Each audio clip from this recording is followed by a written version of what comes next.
I am Linda van Tilburg for Biz News. The British government has tightened immigration rules, raising salary thresholds and reducing the list of eligible occupations. So, what does this mean for South Africans looking to start a business or relocate to the UK? Saskia Johnson, an immigration specialist at Sable International, joins us in the studio to break it down. Hi, Saskia. So nice to see you again. Hi, Linda. Lovely to see you too. So, what is going on? Within this whole clampdown of governments on immigration, how can people who still want to relocate find some way of doing it? I think, recently in the UK, immigration has unfortunately been used by multiple political parties in terms of curbing net migration. And it's been very clear, irrelevant of which political party is in power, that that's definitely a goal of the UK to reduce net migration. That being said, I think there are some routes that the UK Home Office offers that are fit for purpose for entrepreneurs and business owners looking to expand. I think you just have to look a little bit deeper into the immigration legislation to understand what might be fit for purpose for your specific circumstances or your business. So, what routes are open still? I think one of the routes that we're quite excited about is the UK expansion worker route. That's technically been in effect since April 2022. However, when the route first launched in that year, it wasn't managed kind of particularly well, and the requirements as a new route were still being developed by the Home Office. Whereas now the route's been in existence for a couple of years. The purpose of the route is much easier to see, and the application process is now a lot more streamlined that the route's been in existence for a few years. And that route gives foreign businesses or businesses outside of the UK an exciting opportunity to expand to the UK without having any kind of UK business set up from a logistical perspective. So, which industries are best suited for this?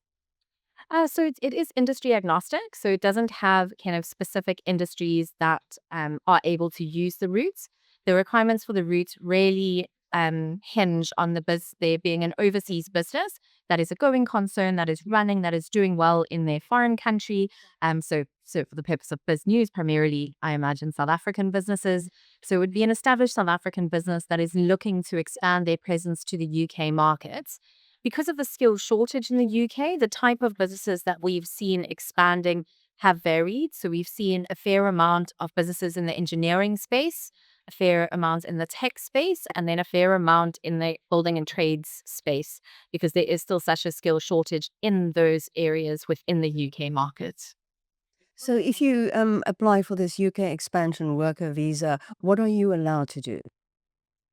So the UK expansion worker is a visa. It first requires a UK expansion worker sponsorship license.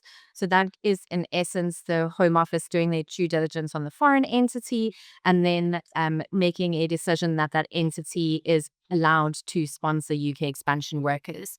With that license, you can redeploy up to 5 UK expansion workers, so up to 5 personnel from your foreign entity can come to the UK for the purpose of expanding the business. So they can work for the UK entity or the foreign entity while the UK business is still being established and really hit the ground running and get the business set up in the UK.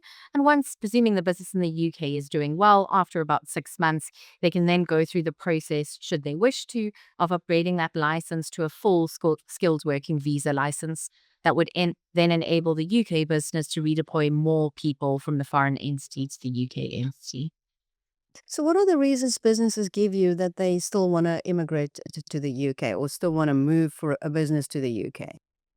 Despite everything that's happened in the political arena in the last few years, the UK is still most certainly one of the hubs of Europe. So for South African businesses looking to expand, there is no language barrier within the UK. And there is also the severe skill shortage in the UK, meaning that foreign businesses that are able to backfill resources are at a real competitive edge in the recruitment market because they'll be able to tender quite quickly for much bigger projects where the local recruitment market simply wouldn't be able to provide the right resources. And then, of course, for South African businesses specifically, I think the idea of hedging one's corporate portfolio to have a business that's earning pounds sterling is definitely attractive, and it hedges some of the volatility of a rand-based business in isolation. So currency stability is one of the things they're looking for. Yes, very much so. So what skills is the UK looking for? Um, it's really is still quite a wide list. So with the white paper that Keir Starmer released maybe about 6 weeks ago now, they are shortening the occupation lists of skills that can be sponsored to come to the UK. That being said, for highly skilled migrants, there will still be suitable occupation codes. So engineers, for example, are in very high demand, specifically to the South African sector. Fire engineers are in kind of very high demand, especially post the Grenfell tragedy that happened in the UK a few years ago. And now the fire safety regulation in the UK has changed considerably.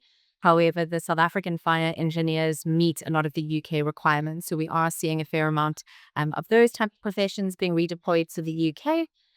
So I think any kind of skilled migrant where that we can demonstrate that the skills are difficult to find in the UK are able, or it is feasible for them to go across on this route.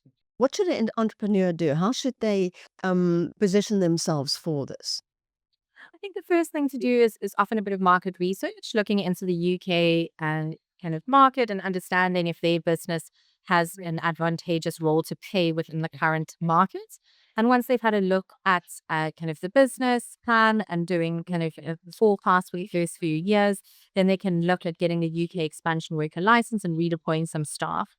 The beauty of this route is that in terms of the UK presence, all the South African or foreign business has to do is incorporate a UK entity.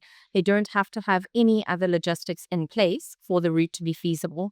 So all the due diligence that the Home Office does is based on the foreign entity. So for example, if there's a South African business, they will look at the South African business, the South African website, South African tax returns to make an informed decision as to how the business outside of the UK is running, and then grants the expansion worker license accordingly.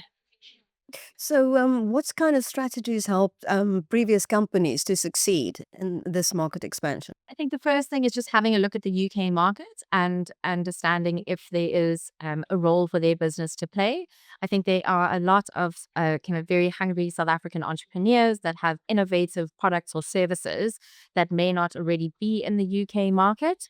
And with something like that, the ability to scale in the UK can happen very quickly. And if they are able to leverage off migrant workers or international workers, it will give them that competitive edge. So, when governments announce these changes, what effect does that have on business? Do they say, "Oh, okay, are the doors closed for me," or do they come to you and say, "Well, let me do it before the door closes even further"? What these changes have done is they have made it considerably harder for a very small business or a kind of micro business or kind of a startup that hasn't been running for very long. So I think the kind of pivot from those businesses having the ability to expand to the UK has now changed to more established foreign businesses, that the likelihood of them making a decent footprint in the UK market is higher. The likelihood of them employing local talent within the UK over a period of time is higher, and the likelihood of them being able to establish a successful business in the UK based on their foreign business's success is higher. But the changes have made it considerably harder for smaller entities. Will these reforms benefit early movers, or can we expect more disruptions?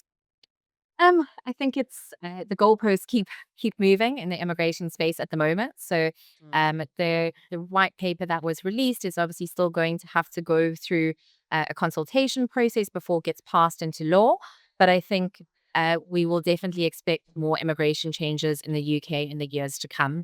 So, with this route, that really is the route that is the most fit for purpose we've seen for foreign businesses expanding to the UK. It really is a fantastic opportunity for those entrepreneurs that are looking to take the next step in their global business to look at the UK and look at this route. Let's just talk about this the skills gap in the UK, because I've spoken to entrepreneurs here who say they sometimes battle to fill some jobs. So if you move a big restaurant over, that they struggle to find people. So is there any way South Africans could benefit from that? So From 2021 till probably this time last year, yes. So post-Brexit, the Home Office opened the list of occupations that could be sponsored, and in the hospitality sector specifically, there were a much bigger um, distribution of roles that could be sponsored. So, for example, chefs, hospitality managers, bar managers could all be sponsored from a foreign entity. Now the UK is making it more difficult. So they've gone back to kind of closer to pre-2021 immigration regime, where now a business would have to demonstrate to the Home Office that there's no one in the UK that could reasonably fulfill the role. So our expectation is the resident labour market test, which was in existence before January 21, is likely to come back into effect. It isn't at this point in time. But in terms of those businesses in the UK that are struggling, I think it is still possible to sponsor those roles under the skilled working visa regime, but they should definitely act quickly before any of the reforms are passed into law, and they should recruit locally in the first instance. So we'd have to demonstrate that to the Home Office that there has been a local recruitment drive. And the Home Office is also talking about helping businesses in the UK go through training programs as well.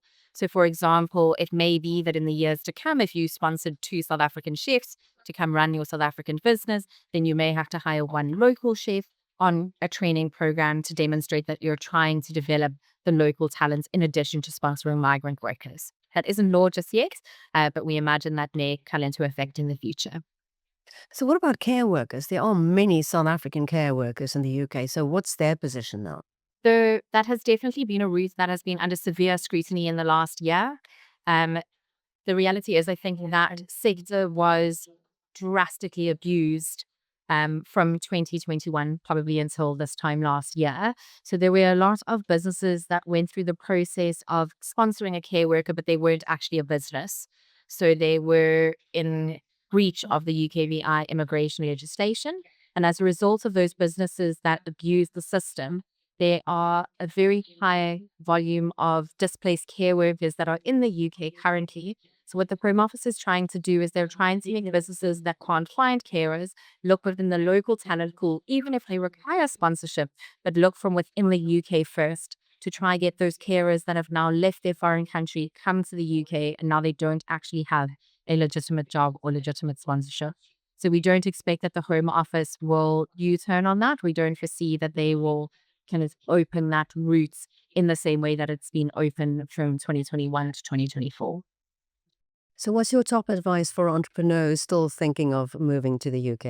I think explore the market. I think for businesses that have done this route that now have a very successful established business in the UK, it gives them a real hedge in terms of their business portfolio. They're earning pounds. They're able to kind of leverage their revenue position in a hard currency. So I think the kind of short version is explore, see what's out there and see if it's the right opportunity for your business. But we think in the future that the Home Office is likely to clamp down on further routes, whereas right now this is a fantastic route for foreign businesses. Well, Saskia Johnson from Sable International, thank you so much. Thank you very much, Linda.